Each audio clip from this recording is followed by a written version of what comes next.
এবার সকালে উপজেলার পলিপ্রয়াগপুর ইউনিয়নের শ্রীপুর গ্রামে এই মর্মান্তিক ঘটনা ঘটে। নিহত দিলরুবা আক্তার শ্রীপুর গ্রামের দেলোয়ার হোসেনের মেয়ে। শিশুটির নানার বাড়ি একই গ্রামে। সেই সুবাদে শিশুটি তার নানা ওবায়দুল ইসলামের বাড়িতে থাকত।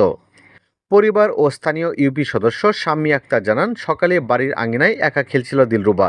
কিছুক্ষণ পর তাকে দেখতে না পেয়ে খোঁজ শুরু করেন তার নানি মাকসুদা বেগম। পরে বাড়ির পাশেই কাপড় শুকানোর দড়িতে পেঁচানো অবস্থায় শিশুটিকে ঝুলে থাকতে দেখেন তিনি। তাৎক্ষণিকভাবে উদ্ধার করে বিরামপুর উপজেলা স্বাস্থ্য কমপ্লেক্সে নিয়ে গেলে চিকিৎসক শিশুটিকে মৃত ঘোষণা করেন।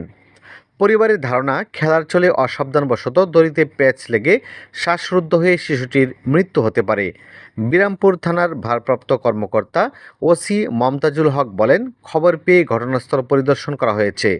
শিশুর মৃত্যুর প্রকৃত কারণ নিশ্চিত হতে মরদেহ ময়নাতদন্তের জন্য Dinajpur M Abdur Rahim medical college হাসপাতালের